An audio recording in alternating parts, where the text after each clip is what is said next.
ऐकायला मिळाल्यात आमच्या डोक्यातही नाहीये. आम्ही आमचं काम करतोय आणि खूप छान चाललंय महाराष्ट्र. मुख्यमंत्री देवेंद्रजी यांच्या नेतृत्वाखाली काही महत्त्वाच्या विषयांवर आज आढावा बैठक घेतलेली आहे.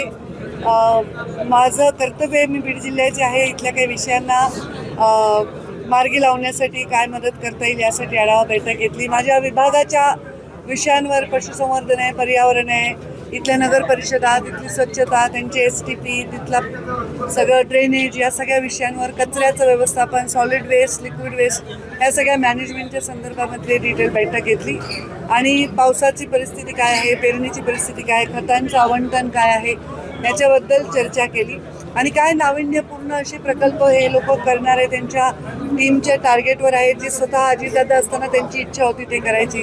ह्या सगळ्यांचा डिटेल आढावा आज घेतला. भरपूर वेळ माझी बैठक चालली आणि चांगलं जिल्ह्याचं काय चाललं याच्याविषयी जरा प्रशासकीय माहिती मिळाली आणि गती द्यायला मदत झाली. गेल्या 1 महिन्यापासून जून महिन्यामध्ये पाऊस पडला, मात्र जुलै महिन्यामध्ये पावसाचा एकही थेंब पडलेला नाही. मात्र 89% पेरण्या पूर्ण झाल्या. शेतकरी आभाळाकडे हे पहा, इथे गंभीर विषय आहे. पाऊस न पडणं हा आता निसर्गाने आपल्यावर कोप दाखवलेला आहे. आम्ही सर्वजण खूप याच्याबद्दल कन्सर्न आहोत. आम्ही दर आठवड्याला कॅबिनेटमध्ये याचा सगळा आढावा घेत असतो. आताही पाऊस थोडासा पडला आणि पेरण्या झाल्या जवळपास 70-75%. पण तशी वेळ येऊ नये, पाऊस पडला तर काही विषय येणार नाही.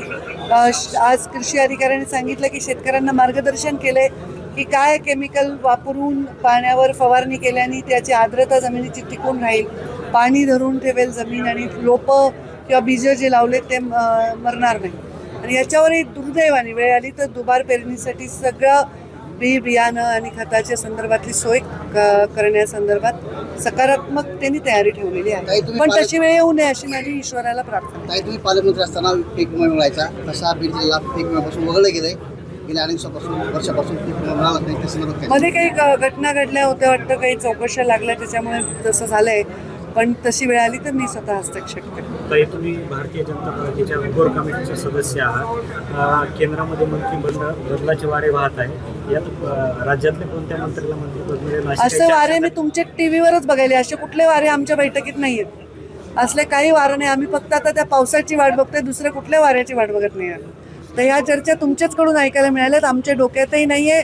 आम्ही आमचं काम करतोय आणि खूप छान चाललंय महाराष्ट्र. मुख्यमंत्री देवेंद्रजी यांच्या नेतृत्वाखाली दोघेही DCM, तिघे जण मिळून गुण्यागोविंदाने नांदतायत. कशाला दृष्ट लावताय आपण?